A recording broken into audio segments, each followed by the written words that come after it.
पाडायला मोडायला अक्कल लागत नाही, उभं करायला अक्कल लागते. बारामतीकर हा बाहेरचा आहे. त्यांचा लोकप्रतिनिधी 35 वर्षापूर्वी होतो. काय बदललं की तुम्ही अस्वस्थ झालाय? त्याला सगळ्याला तिलांजली देण्याचं काम ह्या लोकांनी केलं. आज तुम्ही जेव्हा हे बोलताय त्यावेळेस ते एकेरीवरती येत. हे शक्य आहे का? मी रस्ता रुंद करताना कुणाला रडवलं नाही. मी जय जिनेंद्र म्हटलं होतं. तुझं पोस्टमॉर्टम करण्याची गरज नाही. कारभारी बदलला जाईल का? भाकरी पलटी होईल का? प्रयत्न करणं आमचं काम आहे. शेवटी जनतेने ठरवायचं.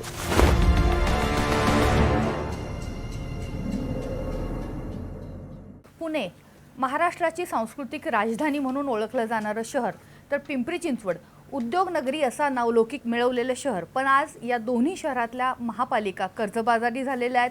भ्रष्टाचाराचे अनेक आरोप हे केले जात आहेत आणि त्यात पुन्हा पर्यावरण जो हा विषय आहे तो सुद्धा महत्त्वाचा झालेला आहे. या सगळ्या परिस्थितीवरती राज्याचे उपमुख्यमंत्री अजित पवार यांच्याशी आसपासच्या क्षकिरण या कार्यक्रमामध्ये आज बोलणार आहे.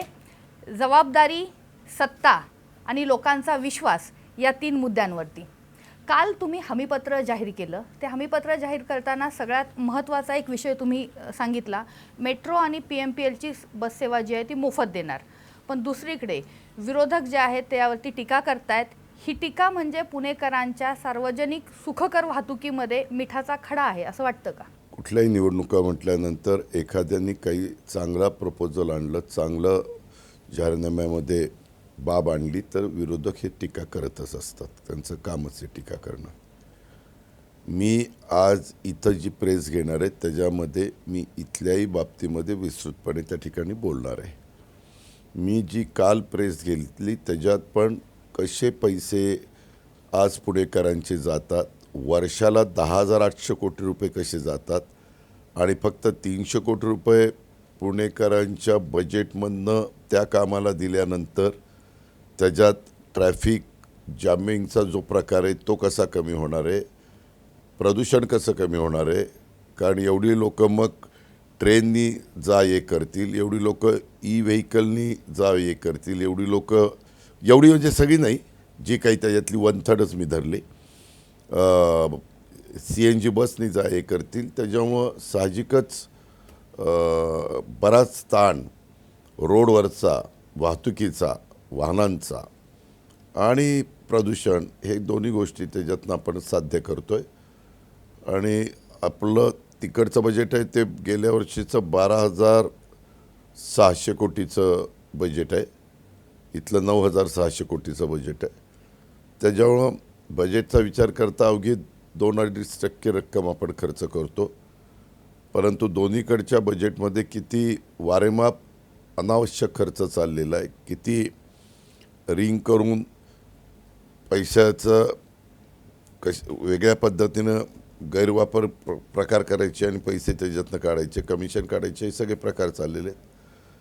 आपल्याला माहिती आहे की मी ज्यावेळेस 92 ते 2017पर्यंत काम करत होतो त्यावेळेस इथं तसले कुठलेही प्रकार मी होऊन द्यायचो नाही. हे अनेक पत्रकार मित्रांना पण माहिती आहे आणि अधिकाऱ्यांना पण माहिती आहे. त्याच्यामुळं जरी कुणी काही म्हटलं तरी देखील ती योजना दोन्ही शहरांनी मला सपोर्ट केला तर मी व्यवस्थितपणे राबवू शकतो. कारण आज राज्याचं बजेट मी अनेकदा 10-11 वेळा सादर केलेलं आहे. त्यावेळेस काहीतरी आम्हाला त्यातलं थोडंफार माहिती असावी असं समजायला हरकत नाही. हे तर एका महानगरपालिकेचं बजेट. दुसरी गोष्ट म्हणजे तुम्ही ज्या दिवशी पहिली सभा इथे घेतली त्यानंतर पत्रकार परिषद घेतली. एकीकडे आक्रमकपणे तुम्ही भ्रष्टाचाराचे जे आरोप आहेत ते करताना पुरावे देताय आणि दुसरीकडे भावनिकपणे एक साथ घालताय की हे शहर माझं मुलाप्रमाणे मी याला जपलेलं आहे. गेल्या 9 वर्षामध्ये या शहरामध्ये नेमकं काय बदललं की तुम्ही अस्वस्थ झालाय? तुम्ही बारामतीसोबत तुलना करताय. अस्वस्थ होण्यामागचं कारण म्हणजे जे इथलं स्थानिक कारभारी म्हणून काम करत होते कॉर्पोरेशनमध्ये, त्यांनी काम करत असताना जवळपास 60,000 कोटी रुपये इथं खर्च झाले. 20,000 कोटी रुपये तुम्ही पगारावर धरा, 1/3. 40,000 कोटीचं कुठलं काम झालं? आम्ही जसं त्या पंचवार्षिक योजनेमध्ये प्रत्येक वेळेस काही ना काही कामं दाखवायचो. ग्रेड सेपरेटर झाले, फ्लायओव्हर झाले, डबल फ्लायओव्हर झाले, रस्ते रुंद झाले, रस्ते सर्व्हिस रोड झाले, डिवायडर झाले, झाडं लावली, वेगवेगळ्या प्रकारे गोरगरिबांच्या करता घरं बांधली, व्हर्टिकल घरं बांधली, उद्यानं, क्रीडांगणं, पाणी कमी पडलं तर भामास्केटचं पाणी मंजूर केलं. ह्या ज्या गोष्टी आपण आपलं एक घरामध्ये परिवाराला बरोबर घेऊन जात असताना ज्या गोष्टी बघत असतो बारकाईने, तशाच प्रकारे पिंपरी चिंचवड हा माझा परिवार समजून मी ह्या सगळ्या गोष्टी करत होतो आणि त्याला सगळ्याला तिलांजली देण्याचं काम ह्या लोकांनी केलं. आणि त्याच्यामध्ये आता मी तुम्हाला सांगेल, इथलं हवेचं प्रदूषण कमी करण्याच्या करता 30 कोटी रुपये खर्च केले. हवेचं प्रदूषण कमी झालं का? गेले 8 दिवस जो AQI आहे तो 300च्या आसपास आहे, अति धोकादायक पातळीवर. हो ना, मग तेच आम्ही म्हणतो, ते 30 कोटी रुपये त्यांनी त्या ठिकाणी पाण्यात घातले. असेच प्रकार त्या संदर्भामध्ये वेगवेगळे झाले आणि त्याचा काहीच उपयोग नागरिकांना झाला नाही. माझ्या माहितीप्रमाणे त्या ह्याच्यामध्ये तर त्यांनी जवळपास 12 काहीतरी कोटीचे सॉफ्टवेअर 120 कोटींना घेतले. आता तुम्ही मला सांगा की सॉफ्टवेअर हे 12 कोटीचे तुम्ही 120 कोटीला घेतात. तिथला एक स्कायवॉक आहे 7 लाखाचा, 7 कोटीपर्यंत घेऊन गेले. ह्या सगळी मूर्तिमंत उदाहरणं आपल्याकडे आहेत ना. तुम्ही किती झाडांची संख्या मोजली? एकही झाडाची संख्या न मोजता 7 कोटी रुपये त्याच्यामध्ये तुम्ही त्या ठिकाणी खर्च 1.5 केले. लाख झाडं ही देशी आहेत असा रिपोर्ट आहे त्यामध्ये. तेच मी म्हणतो, आता तुम्ही पण बघताय कुठं 1.5 लाख झाडं देशी आहेत. त्यांचं म्हणजे काही पेपर रंगवणं. स्वच्छतेच्या बाबतीमध्ये पूर्वीच्या काळामध्ये जसं आम्ही सगळ्या अधिकाऱ्यांना विश्वासामध्ये घेऊन शहर स्वच्छ ठेवायचो, तशा पद्धतीने तर स्वच्छ ठेवलं जात नाही. स्वच्छता करता जी लोकं कामाला लावलीत ती रेकॉर्डवर वेगळी आहेत. प्रत्यक्षात कामं फार कमी लोक करतात, त्याच्यातनंही पैसे काढले जातात. पिण्याच्या पाण्याच्या करता टँकरमुक्त आपली महानगरपालिका करायला पाहिजे होती, परंतु तशी न करता टँकर माफिया निर्माण झाले, ते त्यांचेच बगलबच्चे आहेत. अशा या सगळ्या गोष्टी आहेत.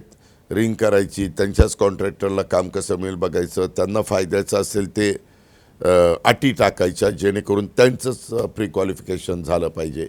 ह्या सगळ्या ज्या काही गोष्टी केल्या त्या इतक्या खराब केल्या आणि त्याच्यामुळे आपल्या शहराला काहीच फायदा झाला नाही. मी आज सभांमध्ये पण सांगणार आहे, जर नागरिकांनी त्यांच्या पुढच्या मुलांच्या भवितव्याचा त्यांना विचार करावा असं वाटत असेल तर त्यांना बदल करावाच लागेल. नाहीतर पुढची पिढी पण माफ करणार नाही. यांना कुणाला विजन नाही.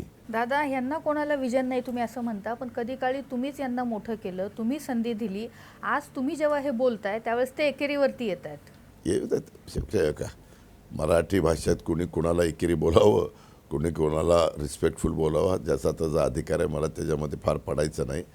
परंतु मी साध्या साध्या कार्यकर्त्यांना नगरसेवक केलं, स्टँडिंग कमिटी चेअरमन केलं, महापौर, उपमहापौर, सभागृह नेता, PCMT चेअरमन, शिक्षण मंडळ चेअरमन, अशी अनेक पदं इथं जेवढी काही होती ती देण्याचा प्रयत्न मी केला. जातपात बघितली नाही, सगळ्यांना संधी दिली, सगळ्या घटकाला संधी दिली. आता ती संधी देताना खरं काम ह्यांनी काय केलं, मी सांगेल तसे ठराव करून दिले. मी दिलीप बंड बसायचो, आशिष शर्मा मी बसायचो, राजेश पाटील मी बसायचो, श्रीकर परदेशी किंवा प्रवीण परदेशी आम्ही बसायचो. कुठलं केलं पाहिजे, काय केलं पाहिजे, सकाळी आम्ही व्हिजिट करायचो आणि त्या पद्धतीनं पुढं जायचो. आणि ह्यांनी पण सगळ्यांनी माझ्या विचाराच्या लोकांनी मी जे सांगेल ते ऐकलं. म्हणजे पुणे मुंबई रस्ता रुंद करताना मी त्यांची नावं घेत नाही, पण काही जण म्हणले, दादा आपण परत निवडून येणार नाही, हे नको करायला, एवढी घरदारं पडतील, असं होईल तसं होईल. मी म्हणलं नाही, आपण वाऱ्यावर सोडायचं नाही, त्यांची पर्यायी व्यवस्था करू, पण हे आपल्याला करावं लागेल. नाहीतर पुढं इतका वाहतुकीचा बोजवारा उडेल की तो आपल्याला सावरताच येणार नाही. अशा गोष्टी आम्ही करत गेलो. म्हणून तुलनात्मक इतर शहरांच्या आज हे शहर वेगळ्या पद्धतीचं दिसतं. पण नंतर जी भर घालायला पाहिजे होती, आम्ही आशिया खंडातली श्रीमंत महानगरपालिकेला डेव्हलपमेंट करत करत करत आम्ही त्याच्यामध्ये डिपॉझिट पण वाढवायचो. यांनी डिपॉझिट आता 10,000 कोटीला जायला पाहिजे होतं, ते तर वाढवलंच नाही, उलट कर्ज रोखे काढले. नाव गोंडच दिलं, बॉन्ड्स खरेदी. अरे बॉन्ड्स खरेदी म्हणजे कर्ज मराठी शब्द कर्ज रोखे, एक प्रकारचं कर्जच आहे ना. त्याची मुदत संपल्यावर ते रिपेमेंट करायचंच ना, त्याला इंटरेस्ट द्यायचाच ना. तुम्ही आता जो अतिक्रमण कारवाईचा उल्लेख केला तेव्हा मी नुकतीच पत्रकारितेमध्ये आले होते आणि त्यावेळेस आम्ही सगळे हे सांगत की ही शहरातली सगळ्यात मोठी अतिक्रमण कारवाई त्यावेळेची होती आणि ती धाडसानं तुम्ही केली. त्यानंतरची त्याहीपेक्षा मोठी अतिक्रमण कारवाई कुदळवाडी चिखली या भागामध्ये झाली. बाकी सगळं सोडा, पण तिथं असणारा लघुउद्योजक आहे तो पूर्णपणे संपलेला आहे आणि त्या लघुउद्योजकावरती इथले उद्योग अवलंबून होते. उद्योग जर इथला संपत असेल, उद्योग नगरीतला, तर त्यांनी कोणाकडे जावं, काय करावं? हे पिंपरी चिंचवडकरांनी समजून घेतलं पाहिजे. इतका वाईट परिस्थिती यांनी निर्माण केली. वास्तविक ते लोक मलाही भेटले होते, आत्ताही भेटले, त्यांचे अक्षरशः रडतायत ती लोक. मी रस्ता रुंद करताना कुणाला रडवलं नाही. त्याच्यात आम्ही माऊली लांडगेंचं पण घर काढलं, पण उलट त्यांनी बंगला बांधला. आम्ही मोबदला दिला ना, काहींना TDR दिला, मोबदला दिला. जे काही आपल्याला धोरण असतं राज्य सरकारचं, त्या पद्धतीनं आपण मदत केली. इथं कुणाला न सांगता त्यांनी पहिल्यांदा लाईट बंद करायला पाहिजे होती, सांगायला पाहिजे होतं की आता ही लाईट बंद झालेली आहे, तुम्हाला 8 दिवसात इथं शिफ्ट व्हावं लागेल. तुम्ही लाईट बंद केली नाही, काही नाही, एकदम मशिनरी नेली, धाड धाड धाड धाड सगळे ते पाडून मोडून टाकलं. हे का पाडायला मोडायला अक्कल लागत नाही, उभं करायला अक्कल लागते. ज्यांनी अक्षरशः 10-10 हजारातनं तिथं सुरुवात केली आणि आज काही कोटीचा टर्नओव्हरपर्यंत पोचले, ते इतके खचून गेलेले आहेत की त्यांना पुन्हा सावरणं आणि पुन्हा उभं करणं हा यक्ष प्रश्न आहे. दादा, या शहराची अजून एक ओळख आहे, ती ओळख म्हणजे हा मिनी इंडिया म्हणून ओळखला जातो. राज्याच्या वेगवेगळ्या भागातनं नाही तर देशभरातनं लोक इथं येत आहेत, एक चांगलं शहर म्हणून इथं राहत आहेत, हे शहर वाढतंय. पण मग अशा कारवाया झाल्यानंतर कुठंतरी लँड जिहाद म्हणलं जातं, कोणतरी हिंदुत्ववादी हा शहराचा चेहरा करायचा प्रयत्न करतं. काय वाटतं नेमकं? मी पहिल्यापासून सांगतोय, शिवशाहू फुले आंबेडकरांच्या विचारधारेशिवाय आपल्याला दुसरा पर्याय नाही आहे. आणि हा पर्याय नसलेला आपल्याला दिसत असला तरी देखील काही जण ह्या सगळ्या भ्रष्टाचारावर पांघरून घालण्याकरता, हे केलेलं पाप झाकण्याकरता, ह्या शहराचं जे पुढची वाटचाल आहे ती पूर्णपणे त्यांनी खुंटवण्याचं काम केलं. हे सगळं लोकांनी विषय काढू नये म्हणून वेगळा काहीतरी विषय आणायचा, लोकांना भावनिक करायचं, दोन समाजात तेढ निर्माण करायची आणि त्याच्यातून स्वतःची राजकीय पोळी भाजून घ्यायची, हे असले धंदे चालले. SRAचा मुद्दा आहे. काल फडणवीसांची जी सभा झाली त्या सभेमध्ये महेश लांडगे जे आमदार आहेत ते असं म्हणाले, SRAमुळे हे सगळे माज करतायत, SRAमध्ये हे घोटाळे करतायत, असे आरोप केले जातात. एकदा तपासा कुणी केले ते SRAचे. SRA दाखवताना मला तर ती पण तक्रार आली, दाखवताना झोपड्या जास्त दाखवतात, प्रत्यक्षात त्या कमी असतात आणि त्या जास्त दाखवून त्याच्यातनं TDR घेतात. आणि कुणाचे लांगे बांधे आहेत आणि कोण कुणाला वरदहस्त कुणाचं कुणावर आहे हे सगळं तपासा. त्या सभेत काल फडणवीस बोलताना असं म्हणाले की महेशदारांनी जी काही टीका केलेली आहे तर जरा संयमानं घ्या, सबुरीनं घ्या, कामं सांगा.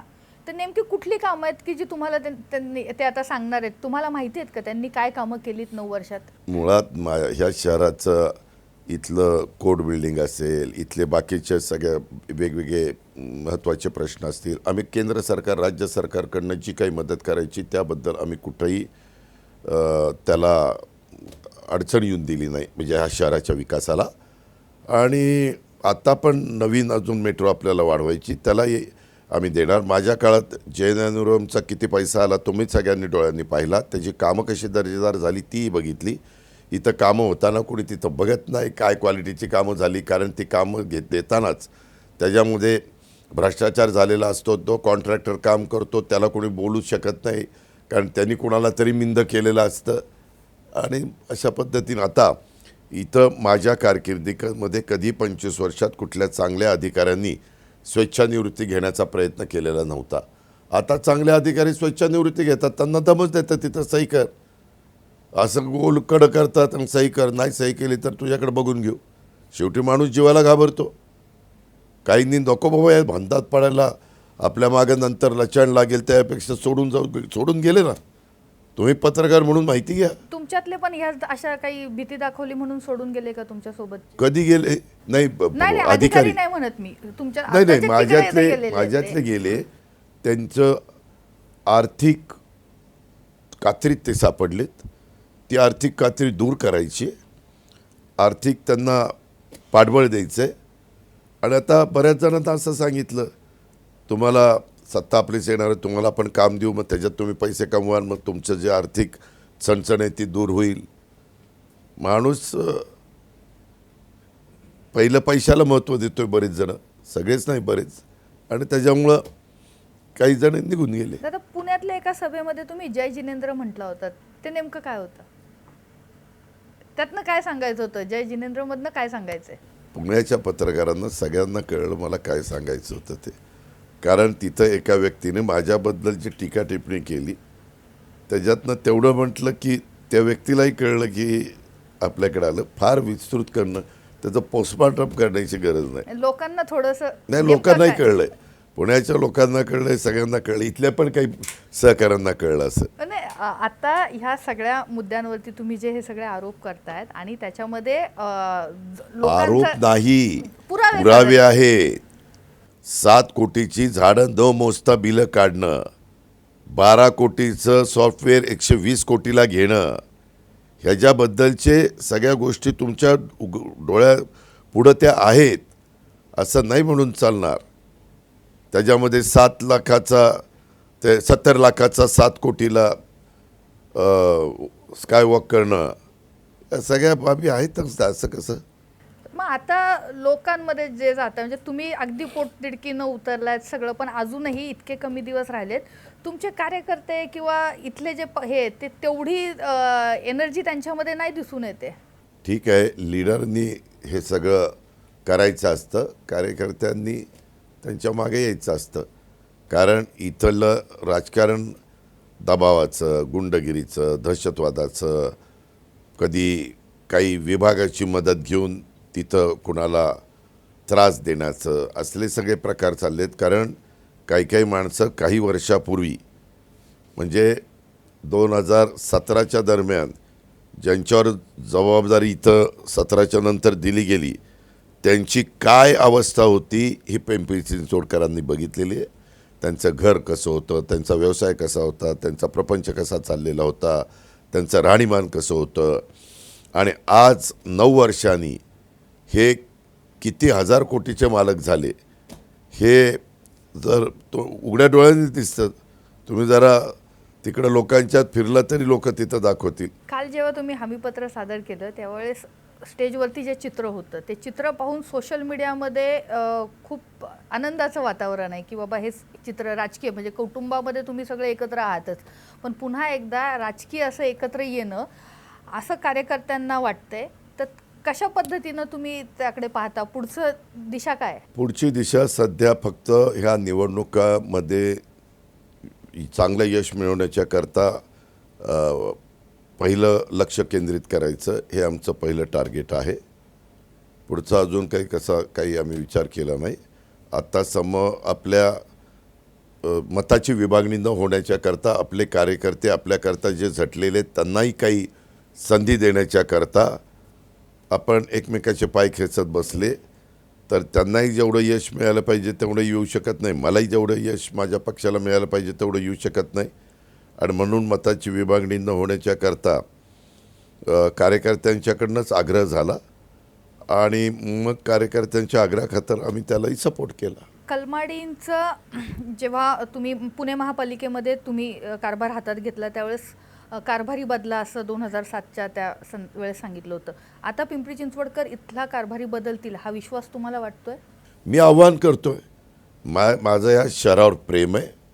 ह्या शहराने मला सुरुवातीला एक काम न करता खासदार म्हणून संधी दिली. त्यावेळेस मी पिंपरी चिंचवडकरांना जास्त माहिती नव्हतं. फक्त एक बाबा पवार कुटुंबियातला काँग्रेस पक्ष होता, तेव्हा काँग्रेस पक्षाचा एका तरुण कार्यकर्त्याला उमेदवारी पवारसाहेबांनी आणि राजीव गांधींनी दिलेली आहे आणि तो मतं मागतोय.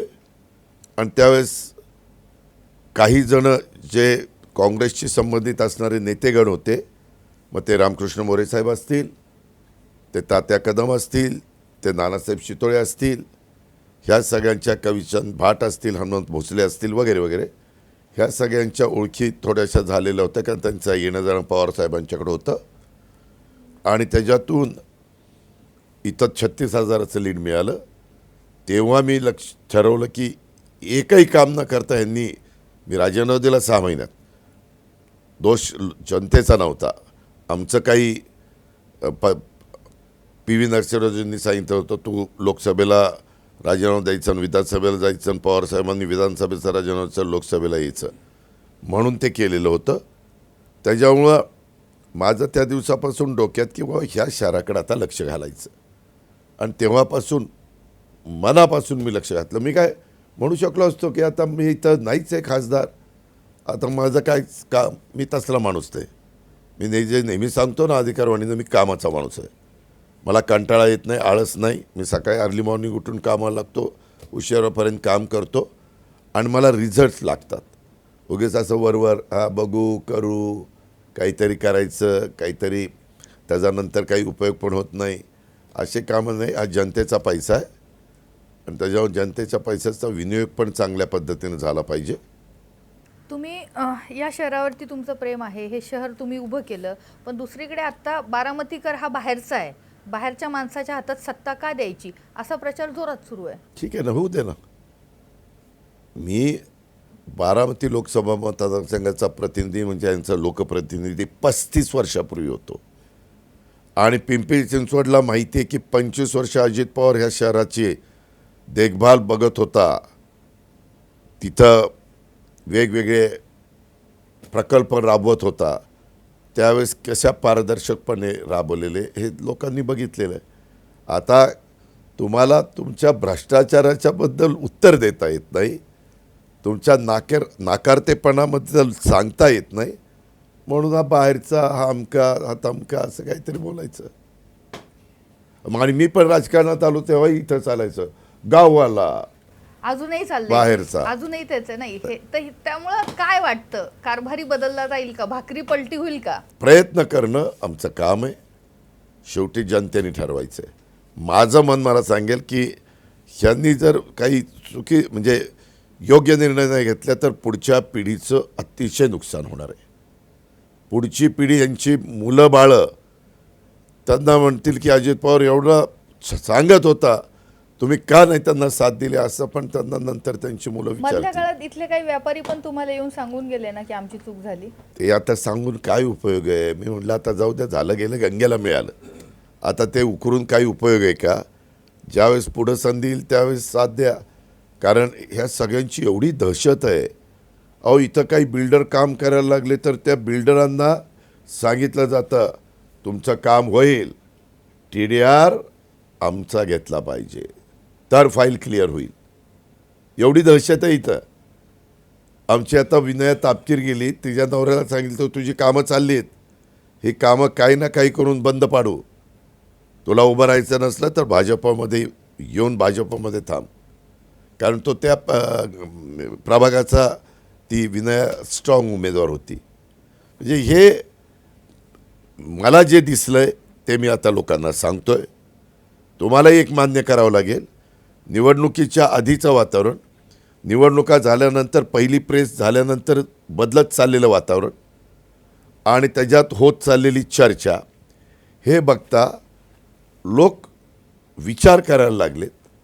आता ते मतांमध्ये तसं रूपांतर कसं होईल त्याच्यावर हे सगळं पुढचं अवलंबून आहे. पण लोकांना जर पुढचं त्यांचं भवितव्य, त्यांच्या मुलाबाळांचं भवितव्य उज्ज्वल ठेवायचं असेल तर त्यांना निश्चितपणे योग्य तो निर्णय घ्यावा लागेल. आता इथल्या लोकांना पण निर्णय घ्यायचा आहे की काम करत असताना इथं वेगवेगळ्या पद्धतीनं काही गोष्टी पुढे येत आहेत परंतु त्याच्याबद्दल मी प्रेसच्या वेळेस सांगेन काय मधल्या करायचं. काळात आत्ता ह्या सगळ्या ह्याच्यात अजूनही तुमच्या कार्यकर्त्यांना धमकावणं, प्रचारामध्ये अडथळे आणणं, पैसे वाटप हे पण सुरू आहे, त्याच्या तक्रारी येत आहेत. काय झालंय, पैशाची आली मस्ती. त्याच्यामुळं उद्याच्याला जर महानगरपालिका आपल्या ताब्यातनं गेली तर आपलं पुढं कसं व्हायचं, त्या स्वतःच्या स्वार्थाकरता हे सगळी दमदाटी सुरू झालेली आहे. आणि त्याच्यातून वाटेल ते करण्याची मानसिकता त्यांनी मनाशी पक्की केलेली आहे. पैशाची मस्ती आलेली आहे, पण अशा या सगळ्या परिस्थितीमध्ये मी जे काही म्हणायचं आहे ते पुराव्यानिशी म्हणतोय. आता पिंपरी चिंचवडकर ठरवतील कारभारी बदलायचा, भाकरी पलटायची. हा सर्वस्वी निर्णय पिंपरी चिंचवडकरांचा असणार आहे. तो काय असेल हे 16 तारखेला कळेल. दादा, या सगळ्या धामधुमीत बोलण्यासाठी वेळ दिला त्यासाठी धन्यवाद. शहराच्या राजकारणात काय घडतंय हे आपण आसपासच्या क्षकिरण या कार्यक्रमामध्ये पाहतोय. याही पुढे शहरातलं राजकारण समजत विकासावरती मुद्द्याचं बोलत राहू. पाहत राहा आसपास.